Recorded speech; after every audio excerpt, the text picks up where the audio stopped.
전국에 계신 한능검 수험생 여러분들 또 왔습니다. 한국사를 맛있게 만들어주는 은쌤입니다. 자, 오늘은 저와 함께 44강이고요. 우리가 오늘 배울 내용은 서양 각국가 조약 체결 및 개항입니다. 조선이 어떻게 드디어 서양과 접촉을 하게 되고 그리고 서구의 문물을 받아들이게 되는지 그 내용을 한번 잡아드리도록 하겠습니다.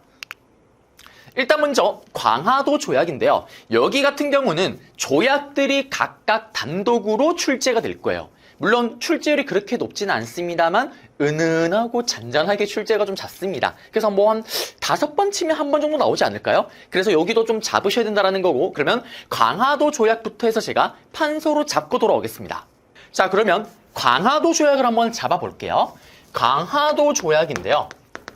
일단 광화도 조약을 잡으려면 지난 시간에 썼던 강의 내용을 잠깐 언급을 해야 됩니다. 우리가 지난 시간에 무엇을 배웠나요? 빰빠바밤! 흥성대원군을 만났었잖아요. 우리가 지난 시간에 흥성대원군의 국내외 정치를 봤습니다. 삼정의 문란을 잡기 위한, 왕권 강화를 위한 국내 정치를 봤고요. 병신 가운데 언어순화형 오페르트 도굴 사건, 국외 정치까지 봤습니다. 지난 시간에 봤던 흥성대원군의 정치가요, 무려 10년 동안 이뤄졌던 정치입니다. 그런데 그 막강한 힘을 누렸던 흥성대원군이 사라지게 되는 사건이 벌어져요. 그 사건의 중심에 누가 있었냐? 바로 시험의 인물 문제로 단독으로 출제가 되는, 그리고 제가 정말 좋아하는 위인, 보수파 인물 중에 넘버1으로 꼽히는 최익현입니다. 이 최익현 선생님이요, 상소를 올려요. 이 상소 내용이 대박입니다. 흥성대원군아, 꺼지삼. 다짜고짜 꺼지삼? 흥성대원군아, 네 아들 명복이 고종이 나이가 어리단 이유로 네가 대신 왕처럼 권력을 누렸는데 이제 10년이 지났다. 네 아들 고종의 나이가 20살이 지났다. 그러므로 이제 모든 권력을 내려놓고 꺼져라! 라는 상소를 올립니다. 대박 사건이에요. 이게 정말 쉬운 게 아니거든요, 여러분들. 생각을 해보세요. 여러분들 중에 뭐 학생이신 분도 계실 거고 직장인이신 분도 계실 거예요. 그럼 보세요. 직장인입니다. 사장이나 아니면 높으신 직책을 가진 사람이 이상한 일을 하고 있어요. 말도 안 되는 거 하고 있습니다. 그러면 여러분들 거기다 대놓고 사장님, 그거 그렇게 하는 거 아니죠? 왜 그렇게 해요? 말할 수 있어요? 꾹 입을 닫고 있습니다. 만약에 또 학생이다. 여러분들의 뭐 담임 선생님이나 저 같은 경우는 대학원생이니까 뭐 지도 교수님 이거 아니죠? 절대 그렇게 얘기할 수 없습니다. 근데 그거를 다이렉트로 지는 사람이 있었던 거예요. 그가 바로 최익현입니다.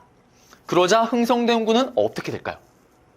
바로 모든 걸 내려놓고 하야 내려가게 됩니다. 내려갈 수밖에 없어요. 왜냐면 이게 없는 걸 뭐 꾸며낸 게 아니고 정말 팩트를 가지고 사실대로 얘기한 거잖아요. 반박할 수가 없는 거예요. 다만 그전에는 그 누구도 감히 흥성대원군에게 이 얘기를 하지 못했던 거예요. 그러면서 흥성대원군이 하야를 하면서 이제 어떤 일이 벌어지냐. 고종이 드디어 10년 만에 본인이 친히 정치를 하게 되는 고종 친정이 벌어지게 됩니다. 그리고 최익현은 상소를 내용이 너무 격하다는 이유로 3년 동안 제주도로 유배를 가기도 하죠. 어쨌든 고종이 이제 친정을 하게 되면서 고종의 시대가 본격적으로 열리게 됩니다. 그런데 문제가 있어요. 우리 앞에서 많이 배웠잖아요. 정치는 무슨 싸움이다, 여러분들? 쪽수 싸움이다라고 얘기를 했었잖아요. 내가 아무리 똑똑하고 잘나고 잘생겨도 왕따면 할 수 있는 게 없습니다. 그래서 옛날에 신문왕 때는 육두품을 땡겨왔었고, 그리고 고려의 공민왕 같은 경우는 지방에 있던 신진사대부를 땡겨왔었고, 조선 후기의 정조 같은 경우는 서를 규장과 검소관으로 땡겨왔었잖아요. 고종이 자신만의 정치를 하기에는 지금 자기 편이 아무도 없는 거예요. 왜? 중앙정계에 지금 있는 신하들은 다 누구의 사람이에요? 자신의 아버지 흥성대원군의 사람입니다. 그래서 어떻게 하냐? 이 위기를 극복하기 위해서 자신의 와이프, 다들 아시는 명성황후입니다. 명성황후의 집안 쪽 사람들을 땡겨오는 거예요. 그러면서 이때 민씨 정권이 수립됐다라고 얘기를 합니다. 명성황후 쪽 집안 사람들이 막강한 권력을 누리기 시작을 하는 거예요. 그리고 이때 또 어떤 일이 생기냐? 개화파. 흥성대원군이 집권했던 시기 때 국외 정치는 뭐였나요? 통상수교 거부 정치, 모든 걸 걸어 잠그는 세국 정치였잖아요. 그때 개화파가 전하 서구의 문물을 받아들여야 됩니다. 말했다간 바로 모가지 댕강입니다. 감히 말할 수가 없는 상황이에요. 근데 고종이 이제 친위 정치를 하면서 그동안 입을 꾹 닫고 있던 괴화파들이 본격적으로 활동하기 시작을 합니다. 서구의 문물을 받아들여야 된다고.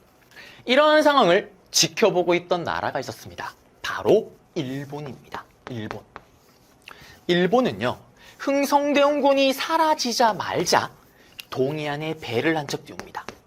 그리고 대포를 뻥뻥뻥뻥뻥뻥뻥뻥뻥뻥 쏘면서 어디로? 강화도로 오죠. 이들이 요구한 건 뭘까요? 대포를 뻥뻥뻥 쏘면서 우리 물건 사줘, 우리 물건 사줘, 우리 물건 사줘. 우리랑 조약을 체결하자, 우리랑 조약을 체결하자. 우리랑 통상수교, 통상수교. 상업과 관련해서 모든 걸 열어 제끼는 통상수교하자, 통상수교하자. 압박을 가하기 시작을 합니다. 사실 일본은요, 흥성대원군 있을 때도 호심탐탐 조선과 조약을 체결하고 싶었지만 세국 정치였잖아요. 심지어는 목숨 걸고 프랑스와 미국과 끝장을 보듯이 싸웁니다.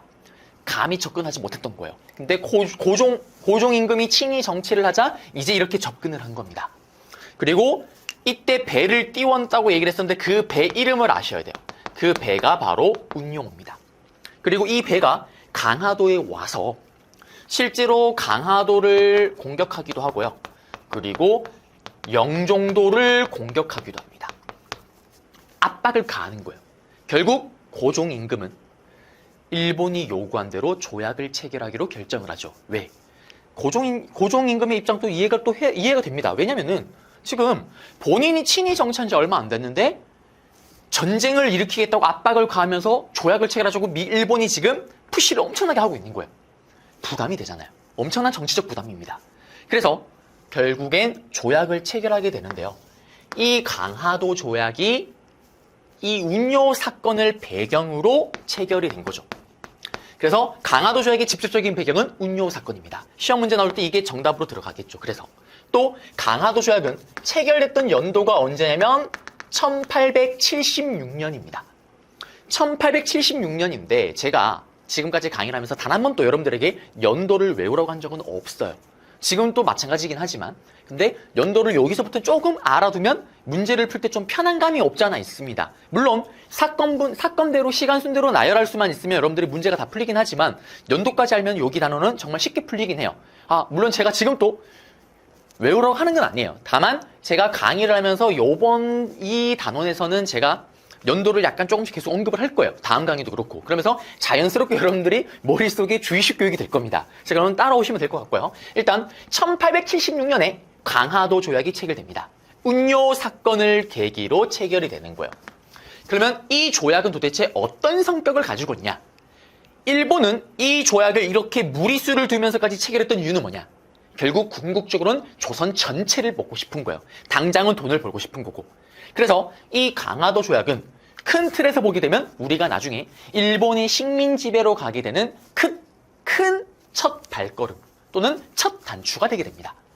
어떤 내용이냐? 일단 이 강화도 조약은 우리가 최초로 체결한 근대적 조약입니다. 근대적 조약. 그 다음에 이 강화도 조약은 당연히 일본과 체결한 불평등 조약이에요. 그러면 우리는 왜 이런 조약을 체결했냐? 아까 얘기했잖아요. 일본이 대포 쓸고 막 압박을 가하니까 예전에 4대 교린 관계. 친구니까 싸우기도 하고 또 친구니까 사이가 좋기도 하잖아요. 그처럼 친구 잡고 싸우자고 대들고 하니까 달래주는 형태로 그냥 우쭈쭈 사탕 하나 주는 형태로 달래주는 형태로 생각했던 게 바로 강화도 조약입니다. 근데 이게 결국엔 우리나라의 큰 발목을 잡게 되는 거고 일본의 식민 지배로 가는 첫 걸음이 되게 되는 거죠. 자, 그러면 강화도 조약에 그러면 어떤 내용이 있길래 이게 불평등 조약인지를 이제 봐야 돼요. 실제로 시험에는 강화도 조약의 내용을 제시문에 둥 던져놓고 다음 자료와 관련된 조약에 대한 설명으로 옳은 걸 했을 때 여러분들이 강화도 조약인 걸 알고 찾아야 돼요. 정답 될 수 있는 거 지금까지 나온 것 중에 운요 사건이 계기가 되었다. 정답. 체결해. 그 다음에 최초의 근대적 조약이다. 정답. 그 다음에 불평등 조약이었다. 찾으면 정답이 될 수가 있겠죠. 그러면 이제 조약의 내용을 한번 볼게요. 일단 조약의 내용을 보게 되면 이런 내용이 있어요. 청이 아니고 조선은 일본과 대등한 자주국이다. 조선은 일본과 대등한 자주국이다.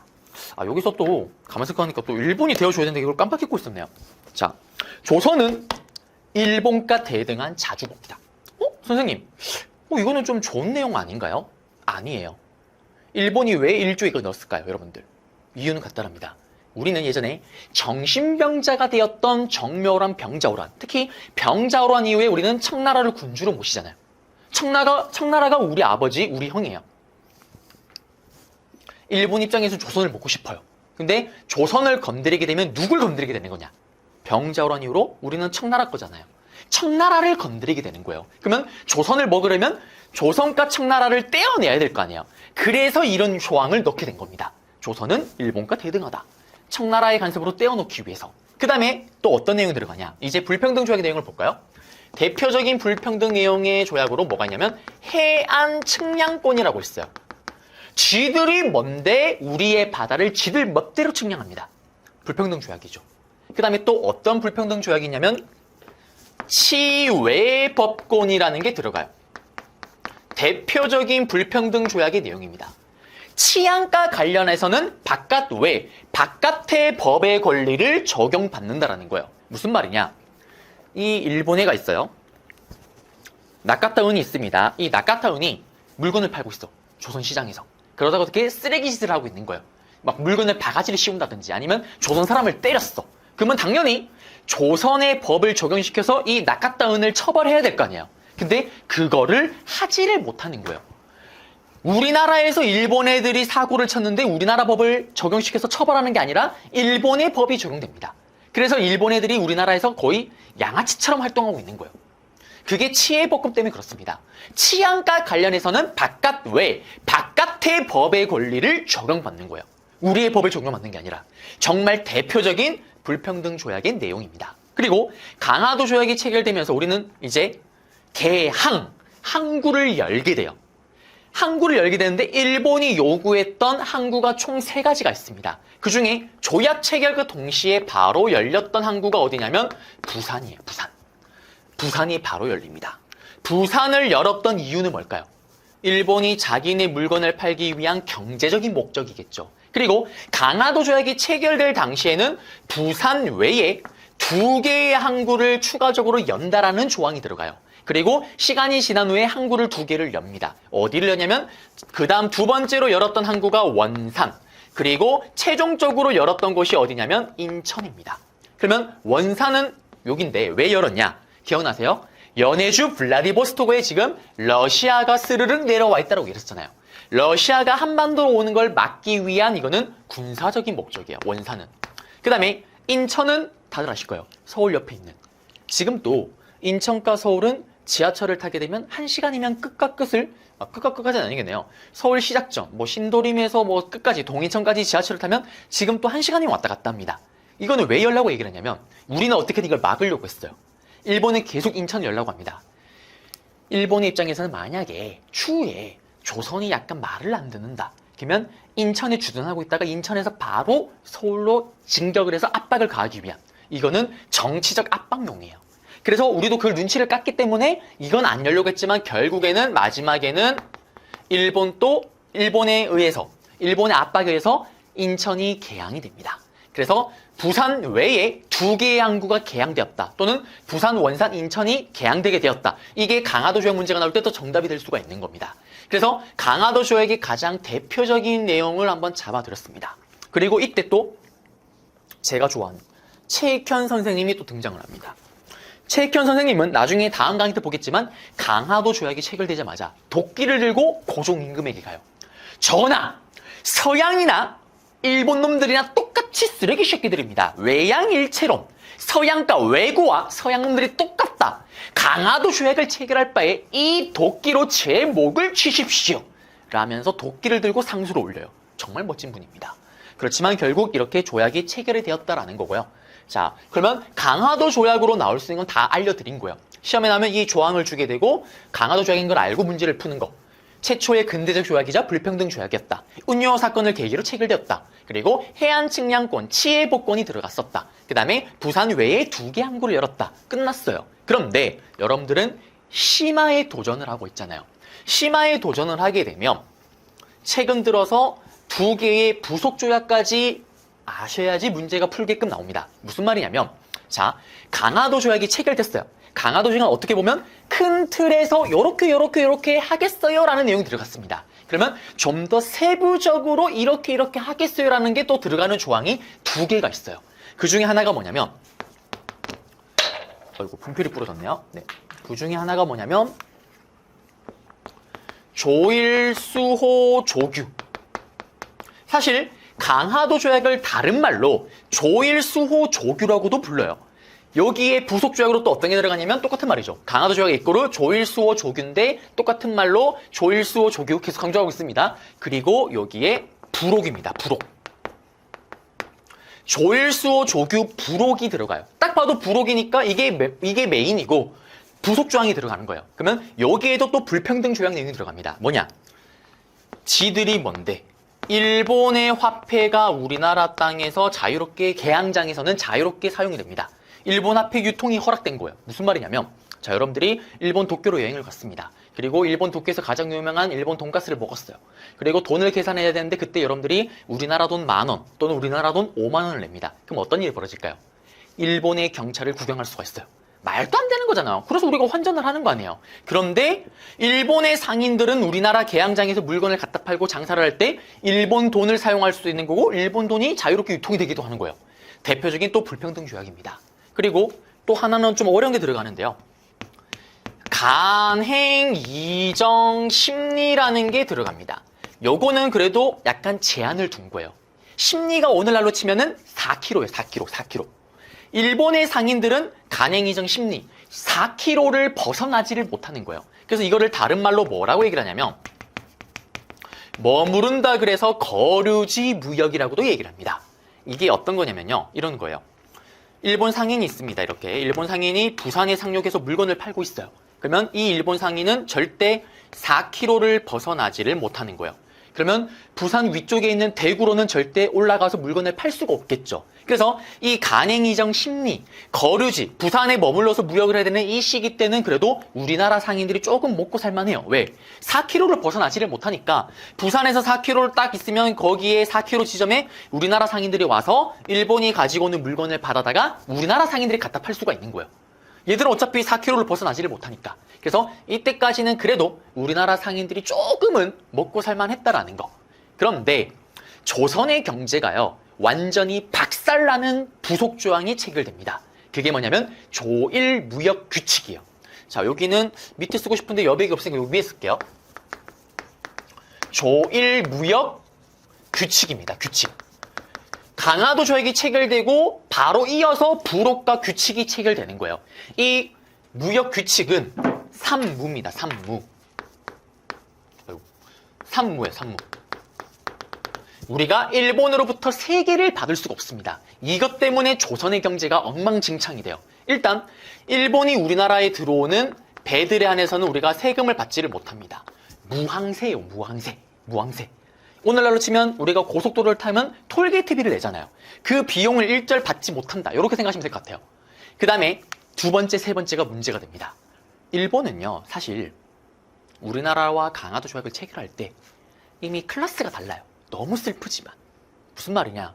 정말 놀랍게도 이때 우리는 여전히 말을 타고 다닙니다. 근데 일본은 기차를 타고 다녀요. 어느 정도 차이인지 아시겠죠? 일본은 미국에게 털린 이후에 서양의 모든 걸 받아들인다라는 문명 개화론에 따라서 메이지 유신을 펼치잖아요. 그러면서 근대 문물이 엄청나게 들어오고 엄청나게 나라가 발전을 합니다. 클래스 차이가 너무 많이 나는 거예요. 그래서 사실 일본 입장에서는 우리나라를 열긴 열었는데 막말로 사고 싶은 게 별로 없어. 우리나라에서는. 여러분들 잘 보세요. 해외여행을 가게 되면 유럽을 가게 되면 항상 돈이 모자라서 문제입니다. 사고 싶은 게 너무 많아. 근데 약간 우리보다 좀 못 사는 이런 후진국으로 여행을 가시게 되면 다들 아실 거예요. 경험해봤으면. 돈을 아무리 많이 가져가도 살 게 별로 없어요. 물가가 아무리 싸도. 먹는 거는 뭐 많이 먹긴 하지만. 똑같아요. 그러면 일본 입장에서는 뭐만 가져가냐? 우리나라부터 가져갈 게 마땅히 없으니까 쌀만 미친 듯이 가져가는 거예요. 이때 얘들은 뭘 가지고 오냐면 영국으로부터 면제품을 가지고 와요. 영국이 여러분들 학창시절에 한번 좀 들어봤을 만한 산업혁명으로 면이 대량 생산됩니다. 이 면을 우리나라에 갖다 팔고 우리나라에서 뭐만 가져가냐? 쌀만을 가져가는 거예요. 그래서 이걸 위해서 또 하나 자기들이 옵션을 겁니다. 규칙에. 무제한 양곡, 쌀을 가져갈 수 있다라는 조항을 걸어요. 그러니까 경제가 엉망이 됩니다. 기억나세요? 조선뿐만 아니라 예전에 고구려, 백제, 신라, 고려, 그리고 조선, 그리고 일제 식민지 시대까지 당시의 모든 경제의 바로미터는 쌀입니다. 쌀값이 오르면 모든 물가가 폭등을 하고요.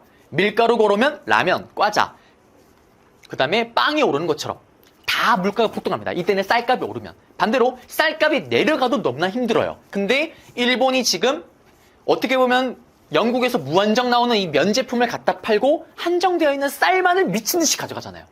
조선의 경제가 엉망진창이 됩니다. 쌀이 귀하잖아요. 쌀값이 폭등하는 거예요. 농민들은 너무너무 힘들어집니다. 먹고 사는 게 힘들어지는 거죠. 그러면서 경제가 어려워집니다. 그리고 여기에 또 결정타가 있어요. 그게 뭐냐면 무관세입니다. 이게 한능검 심화에서는 뭐 따로 막 중요하게 정답으로 나오고 이러진 않지만 왜 강화도 조약이 우리가 힘들어지는지를 이해하려면 이걸 아셔야 돼요. 자, 무관세, 관세는요. 해당되는 나라가 자신의 경제를 지킬 수 있는 결정적, 어떻게 보면 마지막 보호장치라고 생각하시면 돼요. 무슨 말이냐면, 자, 여러분들 해외여행을 가시게 되면 심장이 벌떡벌떡 뛰기 시작을 합니다. 특히 입국 수속 절차를 밟고 게이트 문이 탁 열릴 때 갑자기 가족이 여행을 갔다면 열리는 순간 여러분들의 부모님이 사라지는 정말 미라클 같은 일이 벌어지죠. 특히 어머님들이 갑자기 막 분신술을 씁니다. 픽픽픽픽 사라져요. 어머님들이 바쁩니다. 비행기 타기 전까지. 왜 바쁩니까? 면세점에서 쇼핑을 해야 되죠. 아마 여러분들도 쇼핑하느라 바쁠 거예요. 근데 왜 면세점에서 그렇게 미친 듯이 쇼핑을 할까요? 면세점에서 파는 거 분명히 우리나라 백화점에 다 팔고 있습니다. 근데 왜 그렇게 면세점에서 미친 듯이 삽니까? 싸니까. 왜 싸요? 면세점에서 파는 물건에는 세금을 때리지 않잖아요. 무관세입니다. 무슨 말이냐? 일본이요. 정말 질 좋은 신발을 가지고 왔어요. 우리는 쓰레기 같은 막 집신, 막 아니면 옷 같은 것도 입으면 막 까끌까끌한 막 싸구려 옷인데 얘들은 정말 깨끗한 면으로 만든 정말 질 좋은 옷, 질 좋은 신발을 가지고 왔는데 가격이 우리나라 거보다 훨씬 싸거나 또 비슷한 거예요. 여러분 또 아셔야 되는 게 소비자는 기본적으로 정말 현명합니다.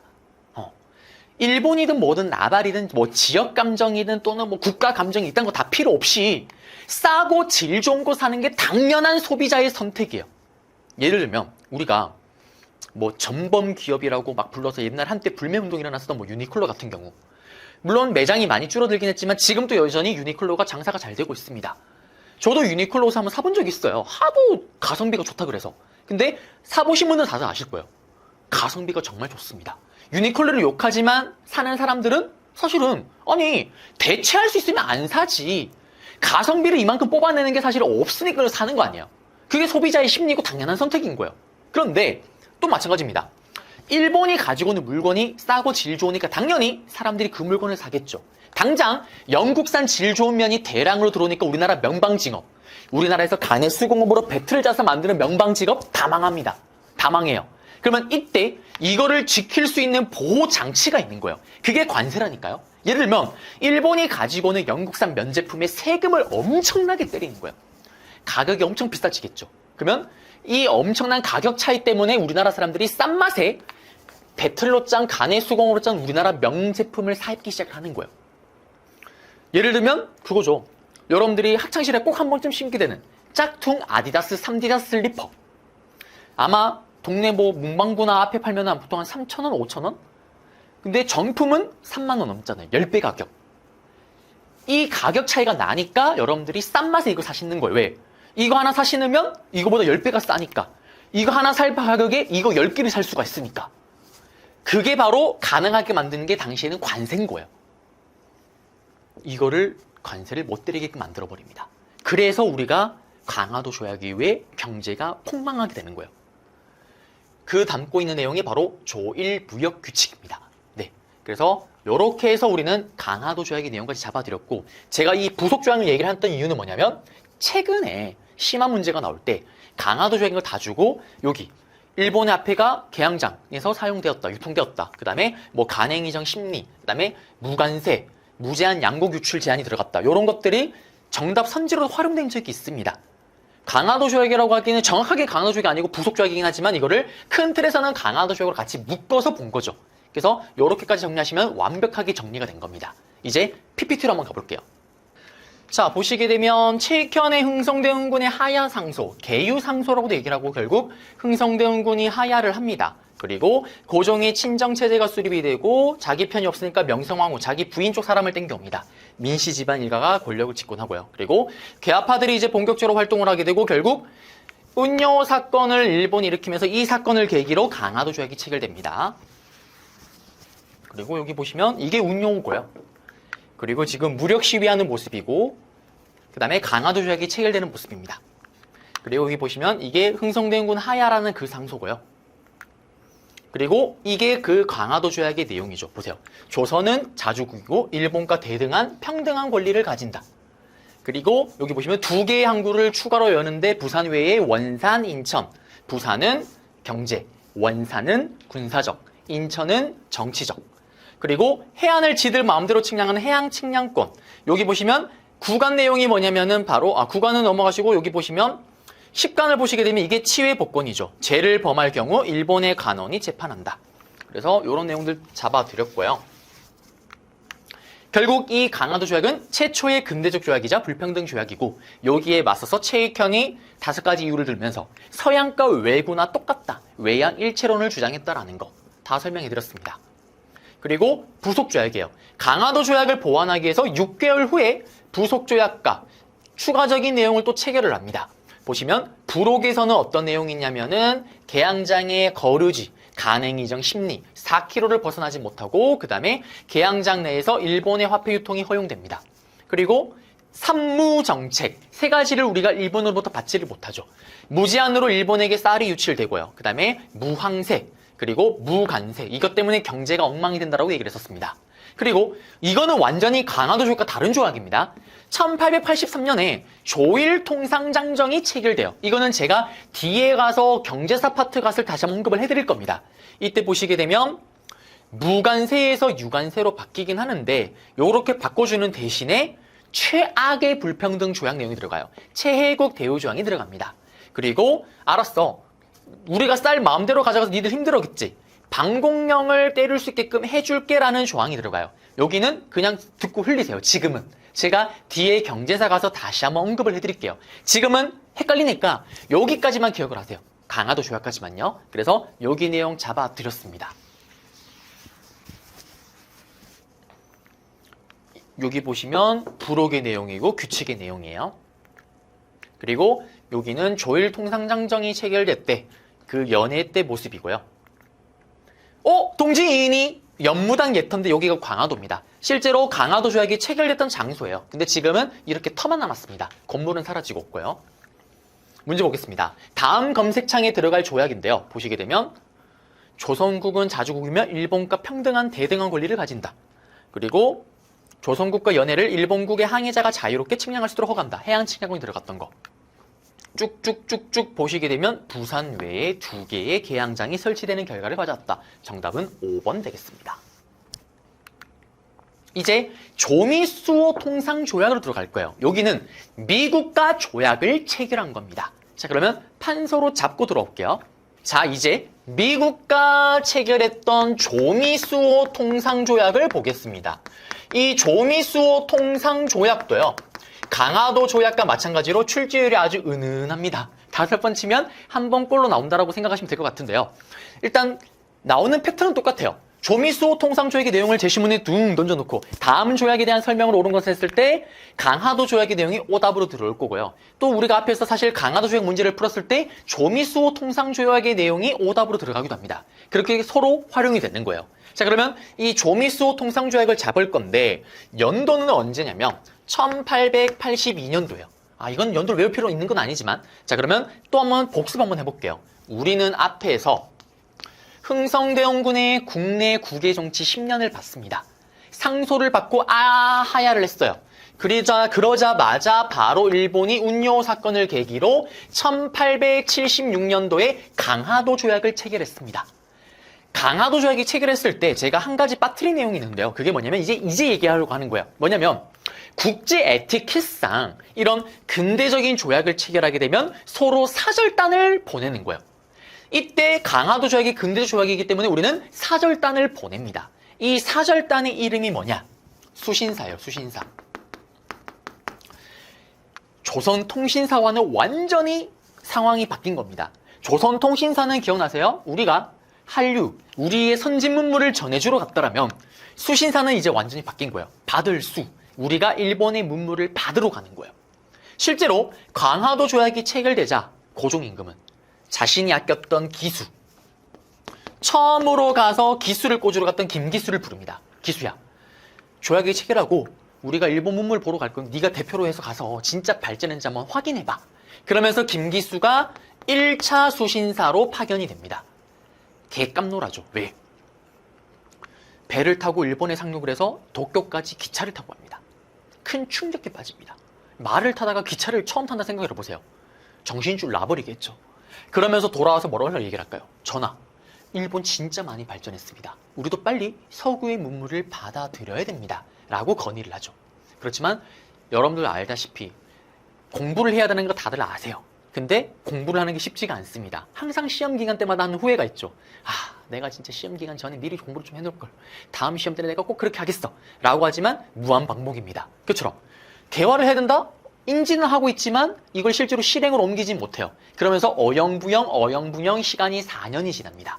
그리고 1880년에 딱 외우기 좋게끔 딱 1880년에 고종은 2차 수신사를 보내요. 2차 수신사를 보내는데 사실 이거는 시험에 나오는 인물이 등장을 합니다. 바로 김홍집이고요. 이 수신사가 중요한 이유는 뭐냐? 고종이 또 밀명을 내리겠죠. 홍집아, 시간이 4년이 지났는데 일본이 더 발전했는지 한번 확인해봐. 그리고 홍집이를 보냈던 가장 큰 이유가 있습니다. 우리가 지금 무관세, 강화도 조약의 무역 규칙 때문에 일본의 물건에 세금을 때릴 수가 없는데 네가 좀 이거 관세 좀 어떻게 뜯어내면 안 되겠니? 관세 좀 때릴 수 있게끔 허락을 좀 받아오면 안 되겠니? 라는 걸 부탁하고 요청을 해서 보냅니다. 어떻게 될까요? 일본이 당연히 들어줄 필요가 없죠. 강화도 조약에는 개정을 할 수 있다는 내용이 하나도 들어간 게 없습니다. 개정할 필요도 없고 개정되지가 않겠죠. 얼마나 우울할까요? 그리고 4년 만에 갔더니 일본은 더 발전했습니다. 이 우울한 마음에 당시 일본에 있던 청나라 외교대사관의 황준센이라고 얘기를 하죠. 이 황준헌을 만나요. 그러자 이 황준헌이 김홍집에게 엄청난 책을 하나 줍니다. 그 책이 뭐냐면 시험에 나오는 책이죠. 조선책략이에요. 이 조선책략이라는 책을 줍니다. 홍집아, 홍집아, 우울해하지 마라, 홍집아. 지금 그런 게 중요한 게 아니다, 홍집아. 이 책을 봐라. 아하? 이 책이 도대체 어떤 내용이냐? 그러게요. 오늘따라 제가 분필을 엄청나게 부러뜨리네. 자, 홍집아. 러시아가 내려온다. 그러므로 중국, 일본, 그리고 저기 멀리 있는 미국과 연합해야 된다는 내용이 담긴 조선책략을 건네줍니다. 난리가 나요. 왜? 김홍집이요. 이 책을 가지고 기국을 합니다. 고종이 물어보겠죠. 홍집아, 일본 더 발전했니? 전하, 더 발전했습니다. 홍집아, 관세 어떻게 됐니? 관세 받아왔어? 전하, 실패했습니다. 뭐 할 때? 전하, 그게 중요한 게 아닙니다. 전하, 이 책을 보십시오. 조선책략. 이게 뭔데? 전하, 러시아가 내려온다. 그러므로 중국, 일본, 미국과 연합을 해야 된다. 고종임금이 이 책을 보고요, 깊은 감명을 받고 대량으로 인쇄를 해서 시중에 뿌리기 시작을 합니다. 그러자 난리가 나요. 다음 강의 때 배우게 되는 위정척사파, 지킬 위, 성리학의 모든 질서를 지키고 그 외에 나머지는 싹 다 배척한다라는 위정척사파. 당시 대표 유생이었던 이만손, 손을 두고 만 명의 유생들과 함께 반대운동을 펼칩니다. 전하, 말도 안 되는 소리 하지 마십시오. 러시아가 우리를 어떻게 할지 지금 정확하게 상황을 알 수가 없습니다. 근데 왜 미국을 끌어당겨 오십니까? 중국은 어차피 옛날부터 우리가 잘 모시고 있었고 일본은 강화도 조약을 체결했습니다. 근데 미국, 신미양요 때 미국 그거 잊었습니까? 어떻게 우리를 먹을지 또는 그냥 아무 생각도 없는 러시아, 어떤 행동할지 모르는 그 러시아 때문에 미국과 손을 잡을 수가 있습니까? 안 됩니다! 라면서 이만손을 중심으로 손을 두고 반대 운동을 펼쳤던 이만손을 중심으로 영남 지역에서 만 명의 유생들이 상소를 올립니다. 그게 영남 만인소예요. 이만손이 주도를 해서 영남 만인소가 일어나게 됩니다. 자, 그러면 이 조선 책략이 유포가 되면서 지금 누구를 강조하고 있어요? 미국을 엄청나게 강조를 하고 있죠. 그래서 조선 책략 책 때문에 유포 때문에 조미수호 통상조약이 또 체결되기도 하는 거예요. 이거의 영향을 여기에 주게 되는 거죠. 그리고 또 하나의 배경이 있습니다. 조미수호 통상조약의 또 다른 배경은 뭐가 있냐면 청나라에 미친 듯한 알선이에요. 청나라가요, 끊임없이 미국과의 조약을 압박을 가하고 강요를 합니다. 그리고 그게 안 되면 또 은은하게 계속 유혹 작전을 펼쳐요. 여기서 또 제가 또 청나라가 되어줘야 됩니다. 네. 근데 이게 제가 중국에서 실제로 산 건데 사이즈를 너무 작은 걸 샀어요. 그 사기당한 패키지가 또 있습니다. 분명히 제가 쓸 수 있다고 얘기를 해서 샀는데 나단 또 사기를 당했어요. 네. 진짜 쓰겠습니다. 이 청나라가 그러면 왜 이렇게 자꾸 알선하고 미국을 소개팅을 할까요? 그거요. 우리가 앞에 봤던 이 강화도 조약. 사실 강화도 조약 이전까지만 해도 조선은 청나라 입장에선 자기 거였어요. 근데 강화도 조약 이후에 일본의 침투가 심화되면서 일본이 지금 자신 거라고 생각했던 조선에 엄청나게 경제적으로 약탈하고 수탈해 가고 있잖아요. 그거를 견제할 필요가 있는 거예요. 그 견제를 위해서 사실을 미국을 땡겨왔던 거예요. 미국을 땡겨와서 어떻게 할까요? 미국 이거 봐요. 조선이죠, 조선. 멋지죠? 잘생겼죠? 이쁘죠? 이거 내 거예요, 내 거예요. 자기 걸 인정받고 싶었던 거예요. 그래서 미국을 끌어온 거예요.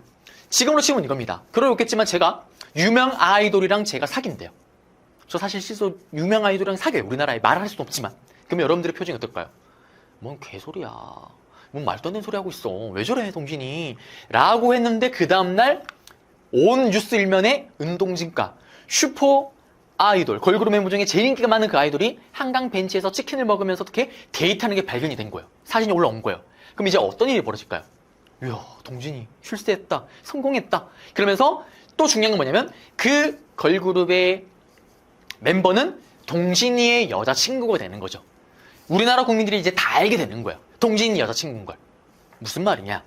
미국을 통해서 청나라는 전 세계의 강대국들에게 조선 보이시죠? 저 조선 내 거예요 라는 걸 인정받고 싶었던 거예요. 그래서 미친 듯이 소개팅을 알선하고 조선 책략을 또 주기도 했던 거고 미국과의 조약 체결에 앞장섰던 겁니다. 그 결과 체결됐던 게 바로 조미수호 통상조약이에요. 그럼 미국 입장에서는 어떨까요? 미국 입장에서는 조선과 조약을 체결했으니까 체결한 김에 잘 됐다. 우리도 좀 뜯어먹자. 라면서 또 뜯어먹으려고 하는 거예요. 그러면 이 조미수호 통상조약의 성격이 또 어떻게 되냐? 이거는 우리가 최초로 체결한 근대적 조약인데 어떤 근대적 조약이냐? 바로 서양과 체결한 근대적 조약입니다. 그리고 똑같습니다.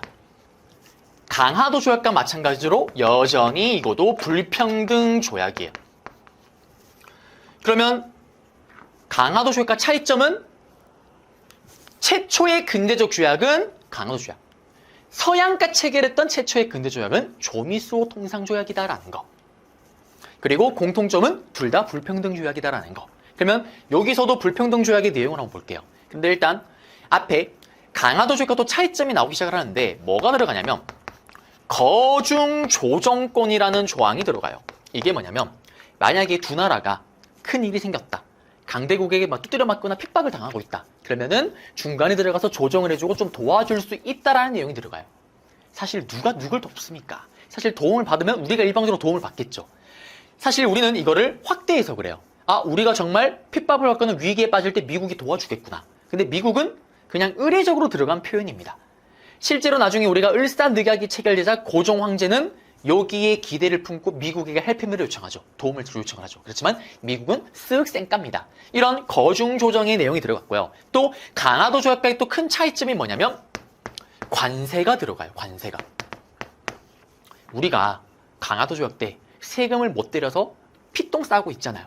정말 엄청난 고통을 받고 있습니다. 그래서 이때 우리나라 외교관들이 뭐라고 얘기를 하냐. 텍스 플리즈, 텍스 플리즈. 어떻게든 세금을 때릴 수 있게끔 이 조항을 넣으려고 합니다. 그래서 관세 조항이 들어가는데 어처구니가 없게도 최악의 불평등 조약을 줘버려요. 최악의 불평등 조항을 줘버립니다. 그게 뭐냐. 최혜국 대우 조항을 줘버립니다. 돌아버립니다. 관세를 얻는 대신에 최혜국 대우 조항이 들어가 버려요. 이게 어떤 거냐.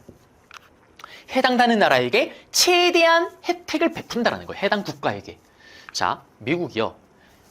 우리나라 조약을 체결했는데 광산만을 가져간다라는 조약을 체결했습니다. 근데 그 이후에 러시아가 우리나라와 조약을 체결했는데 러시아는 광산도 가져가고 나무도 채굴할 수 있는 산림 채굴권을 가져간 거예요. 그럼 미국 입장에서는 이거 자기도 갖고 싶을 거 아니에요. 그러면 조선을 만나서 뭐 딜을 하고 해야 되는데 그럴 필요가 없다라는 거예요. 왜? 최혜국 대우 조항이 들어갔으니까. 나는 최대한 혜택을 받은 국가, 최대한 혜택을 받고 대우를 받을 자격이 있습니다. 러시아가 내가 없는 산림 채굴권을 가져갔네? 그러면 말할 필요 없어요. 이게 발동이 되면서 나도 자동으로 산림 채굴권을 가져가게 됩니다. 최악의 불평등 조약입니다. 이게 이때 들어가게 된 거예요. 이때.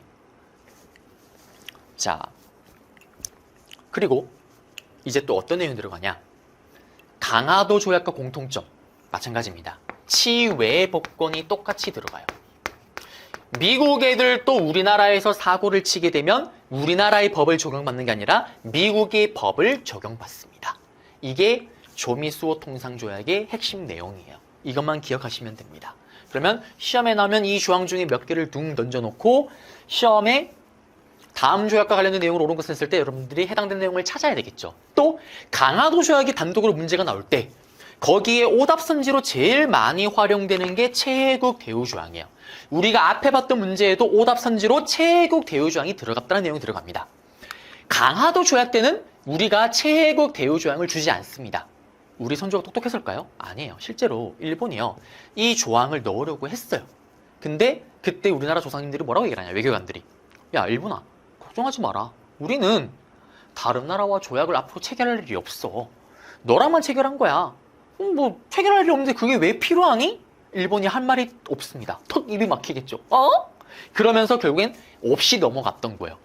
그런데 조미수호 통상조약 이후에 다른 나라와 다 조약을 또 체결하는데 이때마다 다 이 조항이 다 들어갑니다. 그러니까 일본이 똥줄 타겠죠. 왜? 아니 다른 나라 뭐 하나 가져가면 자동으로 다 가져가는데 자기들은 그게 없으니까 할 때마다 뭔가 새로 얘기를 해야 될 거 아니에요. 그래서 제가 앞에서 그냥 넘어가로 했었던 조일통상장정이 체결됐던 거예요. 그래서 1883년도에 조일통상장정을 체결할 때 뭐라고 해요? 야, 우리도 니들한테 이제 관세 줄게. 그 다음에 우리가 쌀 많이 가져가기 힘들었지. 쌀이 정말 귀할 때는 곡식이 나가는 걸 방해하는 명령인 방공령 때릴 수 있게 해줄게. 대신에 우리도 이거 줘. 그래서 최혜국 대우 조항과 방공령과 관세 조항이 들어갔던 게 1883년에 체결됐던 앞에 제가 잠깐 넘어갔었던 조일통상장정이 되는 거예요. 아시겠죠? 자, 그리고 다시 조미수호 통상조약으로 들어옵니다. 그러면 우리는 또 근대 조약을 체결했잖아요. 제가 얘기했죠. 국제 에티켓상 근대 조약을 체결하게 되면 해당 나라에 사절단을 보내야 됩니다. 그래서 강화도 조약이 체결되고 1차 수신사를 보냈다라면 이제 미국과 체결했던 조미수호 통상조약이 체결되면서 미국은 우리나라의 포트를 보냈다라면 우리는 또 미국의 사절단을 보냅니다. 그 사절단 이름이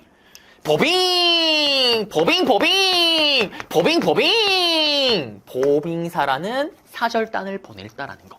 그래서 이 보빙사 이야기는 제가 다음 강의 때 다시 한번 깊게 잡아드릴 거예요. 그럼 정리를 하자면 조미수호 통상조약 문제가 나왔을 때 보빙사를 사절단을 파견하게 되는 계기가 되었다. 맞죠? 이것 때문에 보낸 거니까. 체결되고 나서 그 다음에 이 조약의 내용까지도. 그러면 조미수호 통상조약과 관련된 내용은 다 잡아드렸습니다. 그리고 조선 책략은요, 시험에 단독으로 출제가 되기도 해요. 어떻게 나오냐? 아까 제가 설명했었던 러시아가 내려온다. 그러므로 중국, 일본, 미국과 연합한다. 설명 가줍니다. 다음 책에 대한 설명으로 옳은 것은 조미수호 통상조약이 체결되는 계기가 되었다. 영남만인소, 이만손이 영남만인소를 일으키게 되는 계기가 되었다. 찾으면 정답이 되겠죠. 또는 캐릭터가 나와요. 야, 2차 순신사로 갔던 김홍집이가 가져온 책이래. 그 책 이름이 조선책략이래. 밑줄 짝. 다음 책에 대한 설명을 옳은 것은 영남만인소가 일어나게 되는 계기가 되었다. 조미수호 통상조약이 체결되게 되는 계기가 되었다. 그리고 조미수호 통상조약이 체결됐던 배경은 정답이 될 수 있는 게 또 뭐냐면 황준원의 조선책략, 청나라의 알선 찾으면 정답이고 조약의 내용이 들어가면 당연히 정답입니다. 자, 그러면 이제 다시 PPT로 한번 가보겠습니다. 자, 조미수호 통상조약입니다. 청나라의 미친 듯한 알선이 배경이었고 이찬수 신사 김홍집의 황준원의 조선책략 유포가 또 배경이 됩니다. 그러면서 이거의 결과 미국과 연대하자라는 연미론이 대두가 됐고 조미수호 통상조약을 연결되고요. 그 다음에 영남 지역에서는 만명의 유생이 상소를 올립니다. 반대 손을 들었던 이만손이 주도로요. 그리고 조선책략은 또 시험에 단독으로 출제가 되면은 조미수호 통상조약, 그 다음에 이만손은 영남만인소로 정답이 되는 거고. 보시면 이게 조선책략의 내용입니다. 아시아 요충지로 어떻게 샤랑샤랑 꿀랑꿍 나옵니다. 여기 보시면 중국과 친하게 지내고 일본과 맺고 미국과 연합을 해야 된다. 연미론. 그리고 조선 책략과 개화 정책을 비판하는 영남만인소입니다. 네. 그리고 보시면 김홍집이 가져온 황준원의 책자를 보면 눈물이 흐른대요. 아까 제가 했던 그 내용입니다. 자, 조약의 내용인데요. 보시게 되면 제1간이 그거잖아요. 거중조정권. 위기에 빠지면 중간에 껴서 도와준다. 그 다음에 4강 같은 경우는 여기 보시면 미국 애들이 사고 또는 사건을 저지르게 되면 미국의 법을 적용받는 치외법권. 이거는 강화도 조약에도 있었던 거죠. 여기는 조미수호 통상조약에만 있었던 거고. 그 다음에 5간을 보시게 되면 관세를 지불한다. 강화도 조약은 무관세지만 여기는 관세가 들어간다 얘기를 했었죠. 근데 또 많은 분들이 관세가 들어가면 또 우리나라 경제가 조금 피는 거 아닌가요? 라고 생각을 하실 거예요. 근데 이게 의미가 없는 게 뭐 일상용품 같은 경우는 맥시멈이 10%입니다. 10%. 그러면은 아니 만원짜리 물건에 세금 10% 때려봤자 뭐 차이 크게 나지 않습니다. 질이 차이가 퀄리티가 차이가 많이 나면은 뭐 이러면 만원짜리 같으면 10% 세금 때려봐야 1,000원 차이잖아요. 1,000원 더 주고 그거 사겠죠. 그래서 큰 의미가 없는 거였고 그렇지만 어쨌든 관세는 들어갔다라는 거고요. 그 다음에 이게 가장 크게 문제가 되는 조항이었죠. 최혜국 대우조항. 그리고 강화도 조약에는 이게 없었다라는 거 다 설명을 해드렸습니다. 자, 그러면 이 조미수호 통상조약의 성격은 서양과 맺은 최초의 근대적 조약이자 불평등조약, 치외복권, 최혜국 대우조약, 그리고 다른 서구 열강과의 조약에도 영향을 끼칩니다. 그리고 중요한 거는 근대 조약은 국제 에티켓상 외국에 사절단을 보내내죠. 강화도 조약 체결 이후에 1차 수신사, 그리고 여기는 보빙사입니다. 보빙사. 여기 보시면 보빙사 인원들이고요. 단원들이고요. 갔던 사람들. 그리고 동진이가 인천에 조미수호 통상조약이 체결됐던 그곳에 서 있습니다. 네. 근데 지금은 이렇게 터만 남아 있습니다. 인천 차이나타운 안에 있어요. 지금. 그리고 문제 보겠습니다. 최혜국 대우를 규정한 조항 일부래요. 조선이 서양과 국가와 최초로 체결한 이 조약, 조미수호 통상조약이죠. 쭉 보시면 거중 조정에 대한 내용이 포함되어 있습니다. 정답은 4번 되겠습니다. 그리고 다음에 가상대화인데요. 조선의 가장 시급한 외교사안이 뭘까요? 러시아를 막는 겁니다. 그렇기 때문에 중국, 일본, 미국과 연계를 해야 된다. 조선 책략책 내용이죠. 이것 때문에 영남만인소, 영남 지역의 만명의 유생이 손을 두고 이만손. 그리고 그 결과 이 책 때문에 조미수호 통상조약. 정답은 디귿 리을 되겠습니다. 자, 그리고 다른 서양 열강과의 조약 체결인데요. 여기는 뭐 특별히 외울 게 없고 그 이후에 조미수호 통상조약 이후에 뭐 영국, 독일, 러시아, 프랑스 여러 나라들과 조약을 체결했는데 다 기본적으로 불평등 조약, 치외법권이 들어갔고 최혜국 대우조약이 들어갔습니다. 그래서 유일하게 안 들어갔던 일본이 똥줄 빠직빠직 타면서 이걸 어떻게든 다시 넣으려고 했던 거예요. 최혜국 대우조항을. 그러면서 관세를 주고 방공명을 주고 조일 통상장정을 체결합니다. 그 결과 최혜국 대우조항도 일본이 얻게 되는 거죠. 자, 그러면서 여기 내용까지 잡아드렸습니다. 네, 이렇게 해서 오늘 배울 내용은 다 끝이 났습니다. 다음 강좌에서 여러분들을 찾아뵙도록 하겠습니다.